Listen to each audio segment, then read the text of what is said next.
Bincang bersama. Small listeners, pasti setiap orang punya timeline suksesnya masing-masing. Tapi dalam mencapai kesuksesan tersebut, butuh proses yang panjang, kerja keras, dan kejujuran. Seperti apa perjalanan sukses yang dijalani oleh Rianto Cheung, yang merupakan founder dari BioAqua. Hari ini kita akan berbincang dalam podcast Bincang Bersama Ko Ayung. Hai, Ko Ayung. Halo, selamat sore. Kabar baik? Baik, luar biasa. Baik, luar biasa. Hari ini sudah skincarean kah? Selalu dong. Selalu dong ya. Tidak lupa ditutup dengan sunscreen. Sunscreen, betul. Mungkin sekarang masyarakat Indonesia sudah sangat aware banget ya, terkait dengan pentingnya menggunakan skincare, bahkan basic. Kalau laki-laki sekarang wajib tuh udah harus punya sunscreen dan moisturizer. Moisturizer, sunscreen doang sih kalau cowok. Kalau cowok ya biasanya. Cleanser, moisturizer, sunscreen udah. Kalau terlalu banyak biasanya ribet, malas. Betul. Ini berarti rahasia glowingnya Ko Ayung ya. Tapi Ko Ayung sendiri kan memang menggeluti dunia beauty industry ya, yang kita tahu juga industri ini lagi hangat-hangatnya ya, seru-serunya, persaingannya seru banget. Tapi aku justru penasaran, kita mau flashback dulu ke masa kecil. Emang sudah punya ketertarikan di beauty industry dulu waktu kecil, atau seperti apa masa kecil seorang Ko Ayung? Ini mau kecilnya kecil banget atau? Kecil banget deh, gimana tuh? Kebetulan saya ini terlahir bukan dari keluarga yang berada. Boleh dibilang sangat-sangat sederhana. Ya, yang masih merasakan tembok rumahnya itu bukan tembok, tetapi jerami ya. Jerami, atapnya juga bukan genteng, ya. Terus tanahnya bukan lantai bukan keramik, tapi masih tanah liat, gitulah. Itu di daerah Sumatera. Kayaknya tadi kita udah sempat ngobrol dikit, satu daerah ya, satu kampung daerah, lah ya. Satu rumpun. Satu rumpun. Nah, ya setelah itu saya dipindah ke Jakarta tahun 87, umur 7 tahun. Itu masih kelas 1 SD. Dan ya keluarga juga masih sangat nggak punya lah. Masih numpang di rumah keluarga. Tapi saya juga melihat gimana orang tua saya itu bekerja keras siang dan malam. Kan saya tadi juga sempat cerita, orang tua saya sempat usahanya itu bikin bakso ikan, dan harus cari ikan itu tengah malam, karena karena kapal itu biasanya bersandar kan tengah malam jam 12. Nah itu papa mama biasanya naik motor berdua dengan ada tong di kanan kiri. Nah nanti pulangnya sampai rumah jam 4 gitu kan, baru kerja tuh bikin bakso. Nah itu kita juga dari kecil udah ngebantu mereka juga, kadang ngebantuin kerok ikan, gitu. Nah singkat cerita, ketika sudah inilah ya, saya sudah SMA, kuliah, sempat merasakan kuliah guys. Jurusan apa dulu kok? Wah kalau dikasih tahu nanti kaget kali. Saya jurusan IT. IT ya, IT ke beauty industry. Kita lanjut. Mereka, kalau IT yang bener itu paling 3,5 tahun pinter ya. 4 tahun. Saya terlalu pinter, 1 semester. 1 semester, Setelah itu karena kemampuan otak dan kemampuan biaya nggak mencukupi, akhirnya masuk ke pasar. Berdagang. Kerja di toko kosmetik, di salah satu kosmetik di Pasar Pagi SMK. Yang cuma 2x2 tokonya. Ya di situ saya bekerja selama 12 tahun sambil belajar. Di sana saya banyak belajar banget. Sejak usia berapa tuh kok? 19 sampai hampir tahun 31. Berarti sudah sudah cukup menikah, sudah punya anak 1. Dan masih menjadi pegawai lah ibaratnya ya di toko kosmetik 2x2 tadi. Tapi toko kosmetiknya sekarang waktu saya keluar bukan 2x2 lagi. Udah punya ruko banyak cabang. Jadi Ko Ayung melihat perkembangannya gitu ya. Betul. Apa sebenarnya yang Ko Ayung bisa pelajarin ya dari bekerja 12 tahun di toko kosmetik? Ya, sebenarnya sebelum bekerja juga saya ditanamkan dari orang tua, kalau bekerja itu harus yang jujur. Bekerja keras, jangan pernah mengeluh untuk misalkan disuruh apa, ya kita kerjain semua. Pernah loh saya tarik troli, ngangkat-ngangkat barang, mungkin bisa 100 kilo, 50 sampai 100 kilo. Gitu. Karena didikan orang tua ya. Terus ya itu harus bekerja keras dan pantang menyerah. Gitu. Harus jujur. Tapi kan berarti Ko Ayung melihat dan mengiringi ya besarnya toko kosmetik tersebut. Barulah di situ muncul keinginan untuk membuat toko kosmetik sendiri, atau seperti apa kok perjalanannya kok? Sebenarnya keluar juga ada satu reason ya, di mana gaji saya hanya cukup untuk bayar anak sekolah, karena ya saya sebenarnya masih tinggal dengan orang tua, mertua, dengan mertua saya, jadi biaya hidup masih bisa lah ya ditanggung mertua, tapi biaya sekolah itu udah makan gaji separuhnya. Biaya sekolah anak saya separuh gaji saya, jadi kalau saya kerja terus nanti anak saya 2, saya gimana biaya hidupnya gitu kan, nggak mungkin saya mau gini aja. Ya udah saya beranikan diri buat resign. Nah, tetapi kan nggak langsung tuh resign juga, nggak langsung dapat toko. Ya di sana di ASMK itu saya sebagai kayak sales freelance aja, beli dari toko A, dari importir bawa ke toko lain-lain gitu ya, kerja serabutan lah ya selama 6 bulan. Nah di situ saya dapat satu peluang ya, di mana ada satu toko yang pemiliknya itu udah tua, udah 60, hampir 70 tahun saya rasa. Nah dia udah nggak sanggup lagi, nggak ada penerus, dia mau lepas. Gitu, saya beranikan untuk ngambil toko tersebut. Itu berarti tahun berapa kok berani? 2012. 2012, berarti sekitar 13 tahun yang lalu ya? 13 tahun yang lalu. Tapi kalau dibandingkan dengan yang sekarang gitu ya, Ko Ayung yang dulu 2013 dengan 2012 ya, dengan yang sekarang kok sudah sangat jauh berbedakah atau seperti apa? Ya puji Tuhan adalah udah punya company sendiri, punya brand sendiri, sudah mulai ada pabrik, dan sekarang udah ada usaha restoran juga beberapa. Tapi ya itu mungkin bukan waktu yang instan ya. Mungkin banyak orang lihat kayak wah keren udah punya banyak, tapi kalau kita lihat Ko Ayung sudah berusaha dari 2009 justru ya. Kalau kerja di tahun 99 akhir lah. 99 akhir. Berarti udah di pasar ya dulu ya. Dan akhirnya punya toko sendiri di tahun 2012. Struggle nggak? Awal mula membuka toko mungkin belum ada pelanggan yang kenal, terus juga mungkin ya pasti adalah kerugian-kerugian yang dialami Ko Ayung yang mungkin membuat kayaknya nggak bakat deh, atau nggak pernah merasakan hal itu. Begini, pernah ngerasain tuh satu hari jaga toko dari jam, masih ingat buka jam 7, jam 8 ya, sampai tutup jam 6, jam 7, cuma dapat 70.000 uang cash. Sehari? Pelanggan cuma itu doang. Karena toko saya itu kalau di ASMK paling belakang. Susah terjamah ya? Iya, jadi orang juga belum terkenal gitu. Betul. Kan. Orang nggak tahu, jadi orang belum trust. Nah, tapi dari situ saya nggak menyerah gitu aja. Dan kebetulan, nah kita juga terbantu dengan adanya teknologi lah ya. Sosial media. BlackBerry Messenger, masih ingat? BBM betul. Nah itu di situ setiap hari saya broadcast. Nyari kenalan baru, nyari ini, kita admin gitu kan. Broadcast kita punya produk kita tawarin, selalu nawarin. Nah di situ mulai satu persatu tuh pelanggan mulai trust dengan saya dan menjadi pelanggan tetap lah. Gitu. Nah kita kan kerja dengan hati ya. Maksudnya tidak membeda-bedakan siapa aja. Gitu loh. Ya kalau ditolak sering banget. Gitu lah. Nggak dipercaya orang apalagi banyak banget. Tapi karena kita tulus, kita juga jujur gitu, orang mulai satu persatu mulai percaya dan berani untuk ngasih barang ke kita dengan kasih tempo lah. Nah dari situ sih dia kita bangun kepercayaan, kayak baru kita bisa memutar kita punya usaha kan. Nah, Tapi kalau aku lihat gitu ya, dari setiap tantangan yang Ko Ayung lalui, kayaknya Ko Ayung tuh punya semangat yang besar gitu ya untuk berusaha terus, tidak menyerah. Siapa ataupun apa yang menjadi sumber semangatnya Ko Ayung sampai dengan sekarang? Sebetulnya kalau dari semangat sendiri udah ditanamkan dari orang tua kecil ya. Tapi kalau tokoh yang terkenal mungkin Jack Ma ya. Jack Ma, Alibaba. Alibaba. Ya dia juga banyak mengajarkan saya di mana gagal itu biasa gitu menurut kata dia kan. Tapi yang luar biasa itu ketika kamu gagal, kamu bangkit lagi, kamu berjuang lagi gitu.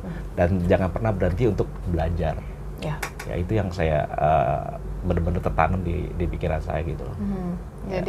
Jadi ya teruslah berusaha ya seperti Jack Ma yang juga akhirnya sukses dengan platform besarnya sampai sekarang juga masih tetap kita gunakan gitu ya, smart listeners.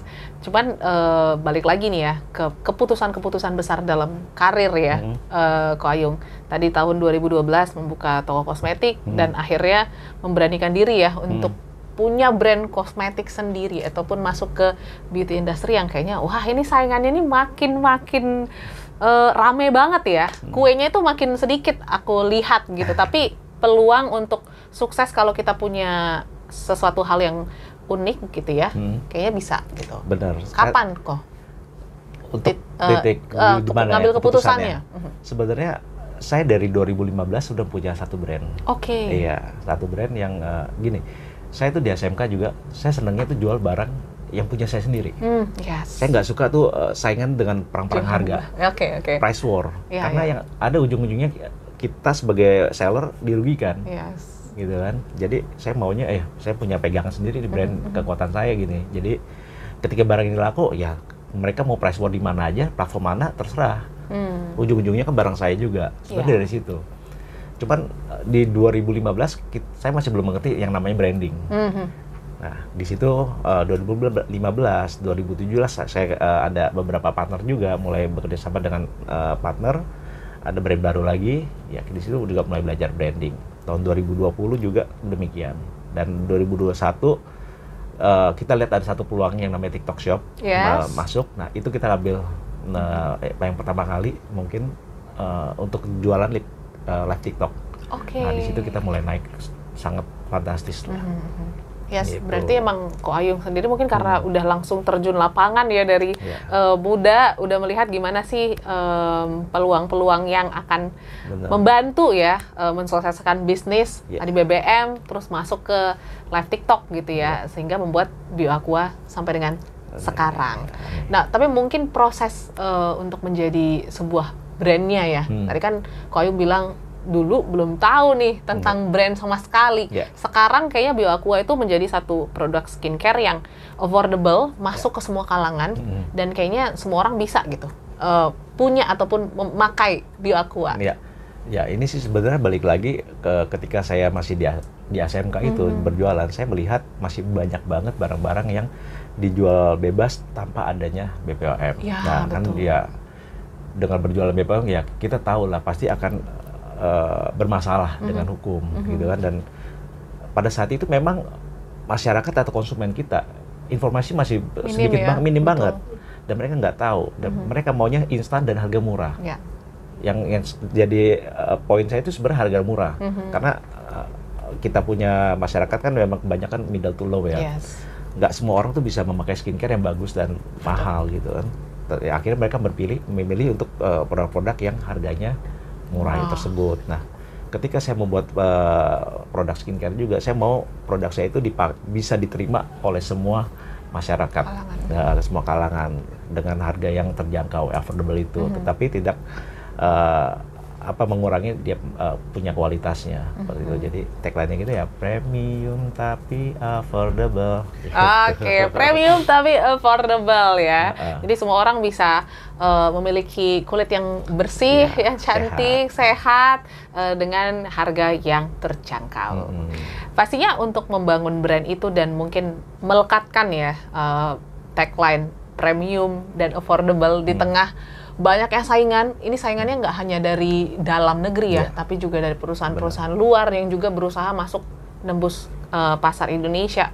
Gimana Ko Ayung sendiri berusaha lah ya untuk menguatkan brand image tersebut?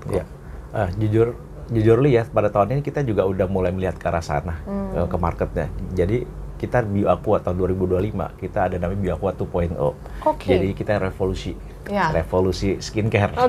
Di mana kita berani untuk membuka, melibatkan kita punya customer untuk mengulik nih ingredientnya apa aja, transparansi dan juga harga modal.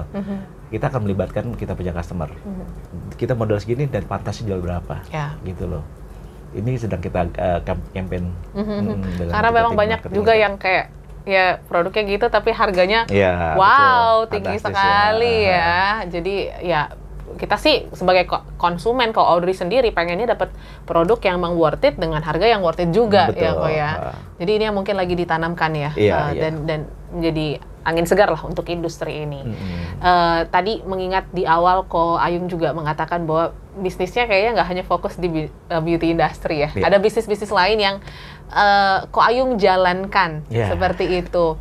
Kenapa kok nggak fokus aja di beauty industry yang ini kan lagi rame-ramenya ya? Kayaknya harusnya nih Ko Ayung fokus ke satu aja nih. Justru mungkin membuka peluang lain. Kenapa kok? Sebenarnya ya saya juga punya cita-cita untuk freedom lah. Maksudnya nggak selalu berfokus di satu tempat gitu kan. Dan investasi juga jangan hanya di satu keranjang aja kan. Ya ada peluang. Ya ini sebenarnya bukan usaha saya sendiri, tetapi karena networking saya banyak bergaul dengan teman dan kita ada kecocokan, diajak lah untuk yuk kita buka restoran, ya kan? Udah dijalanin baik dan kebetulan kita juga suka kuliner, ya udah kenapa enggak gitu, why not, ya kan? Dan saya juga meeting sekarang banyak kan daripada nyari tempat-tempat yang lain, di tempat kita saya punya restoran sendiri, kita banyak di sana meeting gitu loh. Jadi ya itulah.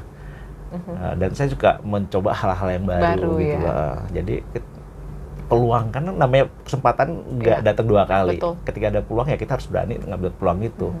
Ya terlepas itu akan menjadi sesuatu yang bagus ataupun tidak, ya kita jalanin dulu gitu loh. Intinya coba aja dulu. Networking tadi disebutkan oleh Ko Ayung, dan kalau aku capture juga nih ya dari Ko Ayung di ASMK, terus juga jadi freelance sales, pasti kan networking makin luas ya. Belajar untuk mungkin membaca karakter orang, melihat apa yang bisa dikolaborasikan sama orang. Betul. Sepenting itukah networking sampai membawa Ko Ayung sampai dengan titik yang sekarang? Sangat penting sekali dong networking itu. Jadi kita juga harus gimana ya, selain pintar, orang pintar banyak lah ya. Tetapi banyak orang pintar yang satu nggak berani. Betul. Ya kan? Dan ketika kita udah jadi seorang entrepreneur atau business owner, kita kan harus cari orang-orang yang pintar buat kerja dengan kita. Nah, tinggal di kitanya seperti apa pembawa dirinya. Kita juga harus jadi orang yang bijaksana buat mengambil putusan segala, dan bersosialisasi dengan yang lain ya. Karena orang juga akan bisa menilai kita tuh seperti apa, kita orangnya gimana. Kalau orang sudah tahu kita orangnya seperti apa, kayaknya kalau mau bikin usaha apa aja pasti orang ngajak ya. Betul. Kurang seperti itu gitu. Nah, tadi bocor lagi juga. Barusan film saya baru selesai syuting kan gitu ya. Nanti kalau udah tayang saya harus kesini nih. Iya dong, lagi nih. Buat promosi ya. Betul dong kok. Ini ya keuntungannya networking ya. Iya, karena nah kita itu networking. ketika mungkin butuh sesuatu, kita ingat orang itu. Mungkin itu yang dimiliki Ko Ayung ya. Ketika orang misalnya butuh ini, kayaknya ajakin Ko Ayung deh gitu ya. Membuat image itu tertanam di orang-orang sekitar seperti itu ya kok. Iya, seperti itulah. Jadi, ya kayak kita nggak punya basic di sana, tapi justru dari situ kita belajar. Gimana sih cara proses syuting, ternyata wah, begitu ya. Ngeteknya itu ulang-ulang rupanya. Capek juga ya. Bikin film, kalau kita nonton mungkin cuma sejam 2 jam di bioskop, prosesnya panjang banget ya kok. Buat satu scene aja ngulangnya berkali-kali kan gitu. Itu dia. Ternyata nggak gampang ya. Betul, itu penting untuk kita bisa menghargai setiap karya-karya yang dihasilkan. Bener, sama waktu lah ya. Betul, waktu. Nah, sekarang sudah ada di titik ini, terus juga mungkin banyak banyak bisnis yang terpecah-pecah. Maksudnya Ko Ayung fokus ya ke banyak lini lah sekarang, dengan pabrik yang sedang berjalan juga, terus juga bisnis-bisnis yang lain. Apa sih hobi ataupun hal yang menyenangkan di luar bisnis ya, yang Ko Ayung lakukan untuk refresh sejenak deh dari kepadatan aktivitas sehari-hari? Sebenarnya hobi saya ini juga berhubungan dengan networking. Apa tuh? Main golf. Main golf, ini networking banget nih ya. Nah itulah di situ ya saya juga dapat partner bisnis yang baru dari bermain golf. Seneng ketemu orang baru, belajar dengan orang-orang baru gitu loh. Orang lebih hebat dari saya itu banyak banget. Kemarin baru ketemu juga sama yang punya mall gede banget, orangnya humble banget rupanya kan. Rumahnya gede, mobilnya banyak gitu. Wah ternyata dengan saya masih, kalau dibandingin masih sejum kuku lah. Tapi kok masih mau tuh. Jadi saya banyak belajar di situ. ketika kamu sudah tinggi juga, sudah sukses, masih ya ada harus masih ada, sebenarnya masih ada lagi yang Betul. lebih tinggi. Jadi kita nggak perlu menjadi angkuh atau menjadi sombong, tapi tetap harus merendah. Yes. Itu harus selalu humble. Gitu. Itu jadi satu nilai juga ya yang Ko Ayung pegang ketika bernetworking seperti itu. Selain golf, apalagi mungkin sama keluarga, hobi ngapain, kuliner kah? Kuliner Tetap ya? Ya kalau olahraga golf, basket. Oke, gitu. basket juga. Oke. Sama nyanyi lah ya. Sama nyanyi, nanti next time kita suruh Ko Ayung nyanyi kan. Malu deh kalau. Oke, tapi kalau ngomongin kuliner sendiri, lebih sukanya kuliner Indonesia, Western, atau ada spesifik? Mungkin karena tumbuh kecil di Sumatera, jadi suka makanan Sumatera? Wah, kalau di Medan ya jangan ditanya lah. Kamu tahu surganya sendiri, kuliner. Pokoknya kalau pulang Medan katanya jangan pernah ngeliat timbangan. Betul, bahaya Di hotel tuh di Medan nggak ada timbangan sama sekali. Biasanya hotel ada ya timbangan kan. Kalau di Medan nggak ada, karena Bahaya harus kuliner soalnya. terus. Kalau kuliner kebetulan saya sekarang suka hampir semua. Mau masakan tradisional, lalapan aja juga suka, sambal gitu kan. Apalagi makan western juga seneng. Iya. Tapi paling cinta sih dengan kuliner Indonesia. Indonesia sih, dong. Sambelnya itu nggak tahan. Sambal aja ada banyak jenisnya ya. Sambal Ko? banyak jenis. Berarti kelihatan ya? Jadi ngejar nih. Nelen lu, dan aduh sorry yang puasa ya.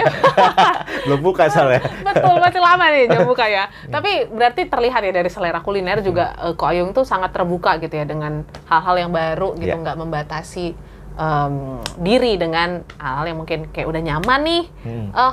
Itu tuh, nyaman. Akhirnya nyoba yang lain. Pernah nggak kejebak di zona nyaman kok? Justru itu.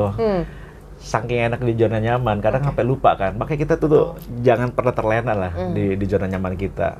Ya kan harus berani keluar dari comfort zone itu. Kalau nggak kita nggak akan bisa bertumbuh, nggak bisa berkembang. Yes. Bener. Ya kalau kayak selalu di zona nyaman jatuhnya kita males ya. Betul. Ya, dan ngerasa ini udah yang saya udah paling hebat di sini nih. Gitu. Itu dia. Jadi kayak menutup diri untuk kesempatan-kesempatan yang lebih baik ke depannya. Dan satu lagi Apa tuh? sebenarnya. Banyak orang tuh punya ide, punya mimpi yang bagus dan yang brilian lah. Tapi mereka tuh nggak pernah mulai. Nah, Ya coba kan? boleh kasih saran nggak kok? Karena ini beneran aku melihat ya di banyaknya teman-teman ataupun sekitar punya ide A, B, C, D, E, F, Betul. G gitu ya. Padahal masih muda gitu. Masih Tapi mungkin terlalu takut, terlalu banyak pertimbangan sehingga nggak ada yang dimulai Bener. satupun. Jadi mau sebagus apapun ide kamu, kalau kamu tuh nggak pernah mulai, itu nggak akan ada hasilnya. Ya. Tapi jadi mulai aja dulu, dan ide-ide itu akan berkembang selagi kita selalu mau belajar, mau berinovasi, gitu kan, bergaul dengan yang lain, itu pikiran kita akan terbuka sekali, gitu. Jadi dunia itu nggak hanya sebatas lingkungan kita aja, tapi di luar tuh, wah gede banget lah. Apalagi sekarang kita kalau lihat negeri yang di China, itu majunya minta ampun, gitu kan, semuanya kayak pesan makanan tuh yang nganter bukan manusia lagi. Betul. Ini udah robot. Iya. Gitu loh. Dan dia punya kota juga bisa dibangun segitu canggih. Bahkan ketika saya ke Amerika, wah itu timpangnya jauh banget. Udah mereka punya kota. Gitu loh. Padahal mungkin 10-20 tahun yang lalu Cina nggak ada apa-apanya. Ya. Gitu. Makanya kita harus belajar ke sana. Kita harus melihat ke sana. Gimana kita harus bisa bangun juga Indonesia seperti itu kan. Kita juga banyak permasalahan di dalam negeri kita sendiri, kan tata kotanya, public transportation-nya, kita harus banyak belajar sih. Betul. Harus berubah sih gitu sih. Harus Padahal kalau kita lihat di Indonesia ini banyak banget orang-orang pinter ya, orang-orang biasa. luar biasa, cuman ya sayangnya ya mungkin tidak terfasilitasi dengan baik. Jadi mungkin mulai dari kita sendiri. Makanya gitu kita ya. harus mulai dari diri kita sendiri lah untuk berubahnya itu. Gitu loh. Semangat ya soal Indonesia. Iya. Dan pastinya ini sekarang nih kalau aku lihat ya, Ko Ayung juga pasti masih banyak mimpi-mimpi, cita-cita, harapan ya untuk bisnis sendiri gitu. Khususnya mungkin kita fokus ke beauty industry. Ada harapan-harapan lain nggak sih kok sebenarnya yang sedang dikerjakan atau yang dilakukan untuk tetap memperkuat ya brand Bio Aqua sendiri? Ya kalau untuk brand saya sendiri ya sebenarnya harapan dan cita itu banyak ya. Kita tinggal melihat gini sih, dari pemerintah kita juga butuh bantuan dari pemerintah kita untuk benar-benar regulasinya ini dijalankan. Kan sekarang banyak sekali juga persaingan yang tidak sehat lah seperti itu kan. Jadi karena keterbatasannya regulasi dan ketegasan seperti itu. Jadi dari pemerintah kita support, kita dari produk industrinya juga kita harus menjalankannya dengan benar. Saya rasa kedepannya juga akan bagus, bisa ngelawan dengan brand-brand dari luar juga sih. Betul. Tapi ini juga diperkuat dengan tim yang solid, SDM yang baik juga dalam sebuah perusahaan. Nah, gimana Ko Ayung sendiri membangun itu ya? Berarti dari tahun 2021 lah. 21 tuh, berarti sudah sekitar 4 tahun. Gimana untuk membangun itu sehingga Bioaqua menjadi perusahaan yang cukup besar di Indonesia? Sebenarnya itu juga kita jatuh bangun lah ya, nggak selalu naik-naik terus. Betul. Gitu kan, memang banyak struggle ya. Ya kita perkuat dengan tim kita dulu sendiri sebenarnya ya, dan kita tuju visi misi kita juga harus jelas dan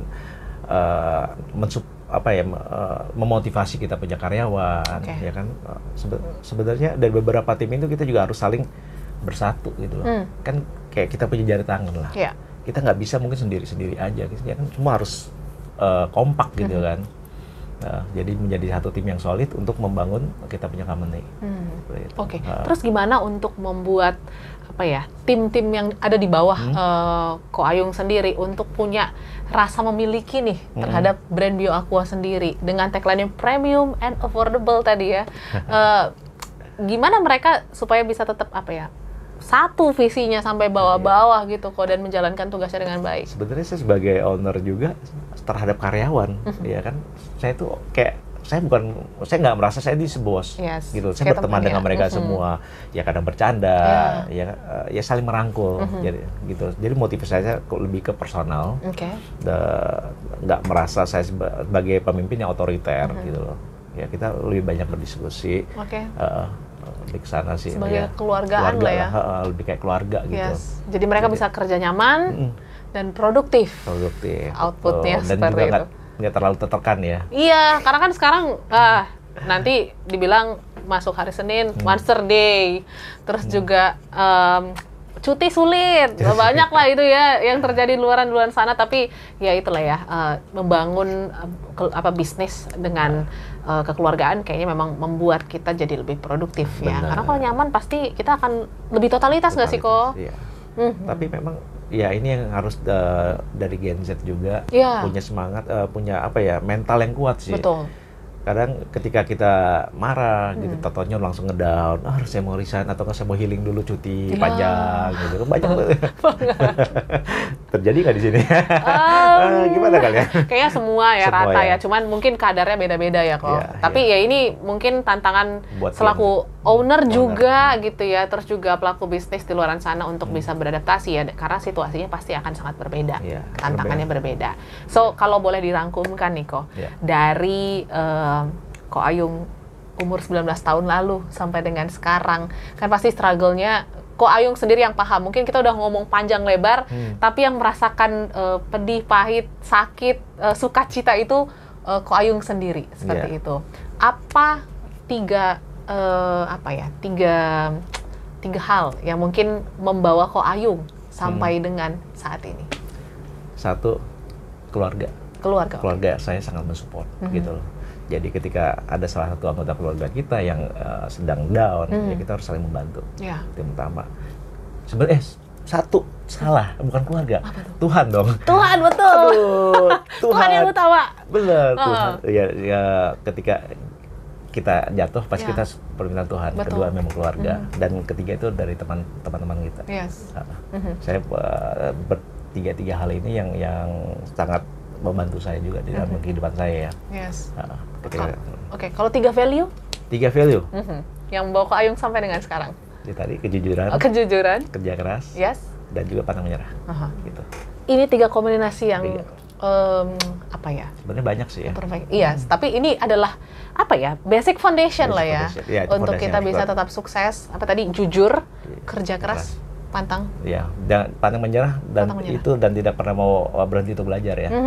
Gitu. Kayak konten-konten kan sekarang, siapa sih yang ngerti konten boro-boro dulu depan Betul. kamera ngobrol gitu Ya. kan. Sekarang harus semua belajar. orang berlomba-lomba jadi content creator ya. Jadi itu 3 hal yang mungkin juga bisa kita terapkan ya small listeners untuk apa ya, mencapai kesuksesan kita masing-masing. Mungkin waktunya berbeda-beda, caranya berbeda-beda, tapi aku rasa 3 hal tadi, kejujuran, terus juga pantang menyerah dan kerja keras ya, itu menjadi nilai-nilai yang sepertinya penting untuk kita punya dan kita miliki di masa-masa yang sekarang. Iya.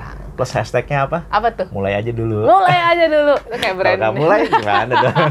Bener ya? Iya, betul dong. Kalau nggak mulai kita nggak tahu hasilnya seperti apa. So, thank you Ko Thank you. Ayung sudah sharing. Ya. Semoga perjalanan ini akan terus berlanjut ya sampai nanti BioAqua menjadi sebuah Amin. brand lokal yang luar biasa di Indonesia. Dan juga small listeners, terima kasih. Semoga perjalanan Ko Ayung bisa menjadi inspirasi untuk Anda menuju kesuksesan. Kami pamit, sampai jumpa dan sampai ketemu di episode berikutnya. Ya.